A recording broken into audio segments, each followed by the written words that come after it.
How long does the foreclosure process take in Maryland? Now let's talk about this. In this video, you're gonna learn exactly what the process is, how long it takes, and how you and your family can make some money on this. So stick around to the oh, by the way, I got a little bonus for you. Bonus. Everybody likes bonuses, right? Well, stick around, and I've got one for you.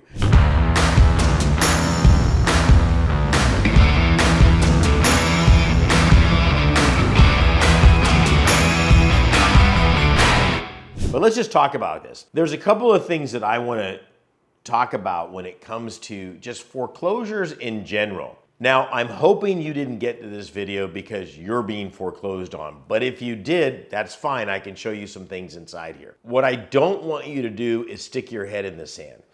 As somebody that's lent people money for properties, if there's something coming up on the property, you want to know it right away. So if I'm selling somebody a property and I'm carrying the note, in other words, I'm being the bank, and they can't make a payment, I would rather know it sooner than later. It does not make any of this stuff go any faster. All that does is immediately alerts me that we need to do something different, and I can start communicating with the borrower to find out what's going on. Is this a temporary situation? Is this more permanent? What can I do to help? All of those things. Believe me or not, the banks don't want to foreclose on the property. It doesn't look good for them, okay? They are judged. There's judgment out there. They judge them. They judge them, okay? The feds come in and literally look at their books. You can go online and find out how many Wells Fargo loans are 30, 60, and 90 days behind. That's a leading indicator on where the mortgage market is going as a whole. This is when they know that the shit's about to hit the fan. This is back in 08 and 09 where there were all these defaults and nobody was paying attention to them, and all of a sudden they just started collapsing. I mean, literally it was a house of cards. So everybody's watching this stuff. What you don't want is to find out somebody's late because all of a sudden you're getting notifications, your computer's telling me, that's when you become a number. Okay, so let's look at a couple of things. If I'm lending somebody some money out there to borrow a property, same things. When a homeowner misses payments, typically, they'll wait for 90 days before they send out any type of a pre-foreclosure notice, sometimes called a notice of default or an NOD. Okay, the foreclosure mediation process starts. Now, Maryland law requires lender offer mediation to the borrowers that are facing foreclosure. This is designed to help the foreclosure find alternatives to do this. This mediation process lasts for 3 months.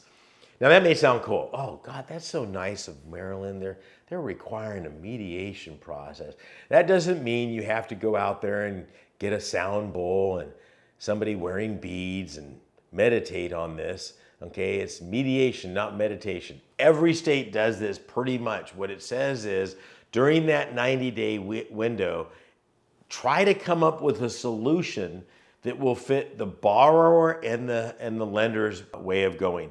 But once that happens, once that it goes past that, and we don't find another alternative to modify the loan or restructure it where we take those payments and put them at the back of the loan, you're good to go. They're going to start the foreclosure. So once that happens, once the court proceedings happen, this process can take anywhere from about 1 to 3 months, depending on the backup of the courts on there.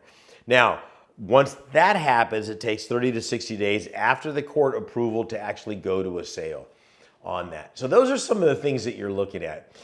After that, it's kind of going downhill from that point. Now, as a lender on it, as somebody that's foreclosing on a property, let's say with a tax lien certificate, a lot of those things are gone. They've already been delinquent on the property. And in the state of Maryland, it depends on what county it is. This is one of the few states out there that, like in Prince George's County, it's a 6-month redemption period and 24%. I'm checking myself. You can check my stats out there and if you're OCD on that. And I think it's 18% with a 6-month. So the counties can, in Baltimore, so the counties can determine the length. It's got to be either 1 year or 6 months, and it's going to be 18 to 24%. Regardless of whatever it is, if I'm buying a lien in Prince George's County, they got 6 months to pay 24%, or I can start the foreclosure process on that. Some of their auction processes are a little, dare I say, goofy. In Maryland, Prince George's County, so let me see how it works. Let me see if I can explain this without getting you too far in the weeds. So let's say that somebody has a $300,000 property. Let's say that there's $5,000 in back taxes and it's paying 24%. So I don't bid on the interest rate. I bid on what's called a premium. So I say I'll take it for $5,000 and 24%. And somebody says I'll take it for $5,100. So that $100 they're not getting back. So effectively that's lowering your yield. Here's the twist. Okay, this is what throws people off in Maryland all the time. I can say I'll bid $20,000. Well, that doesn't make a whole lot of sense to a novice investor out there, because it's like, well, why would I bid it to $20,000? They only owe $5,000. Well, here's the thing. I don't have to, as an investor, I don't have to come up with the $20,000 unless I foreclose on the property. What? Yeah. So if I said, yeah, I'll buy it. So I was at an auction one time there in Maryland. I was like, what the heck are these guys doing? So these guys are bidding things up to $100,000, $200,000. I'm like, what's going on? So I checked the statutes. I talked to Porter at the time, was the auctioneer. And he and I had some coffee the next morning. That's another story how I did that.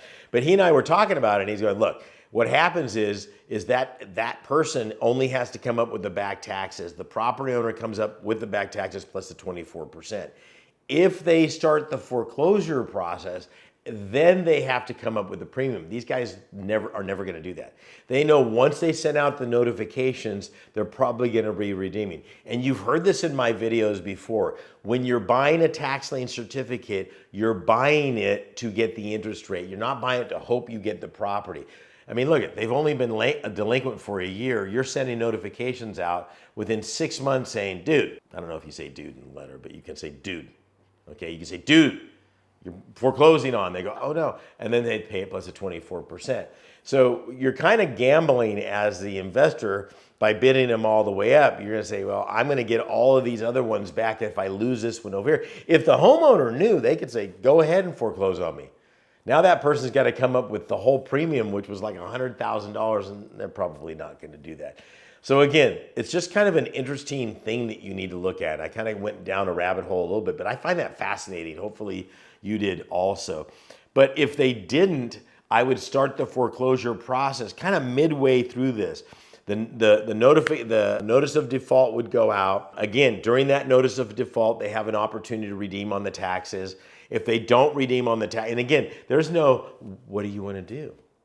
Okay, do we want to just meditate on this? And I don't know why mediation and meditation always sound like the same. It doesn't happen like that. They got 90 days. You know what you know what the mediation is? Pay the county plus the interest rate, or you lose the property. Okay, that's it. So there you go on that. There's some things that you're looking at in Maryland. I tell you, one of the best things that I've got on Maryland, Virginia, North Carolina, South Carolina is simply this. If you want to know how to do this properly and avoid all the beginning mistakes that novice investors always make, then you need to do one thing. Go down to the description, see higginsmethod.com, click on there. I've got a brand new course that'll train you step by step through this whole process, and I will help you become an expert so you and your family can make a ton of money. This is Saen Higgins saying God bless, good luck, and we'll see you out there.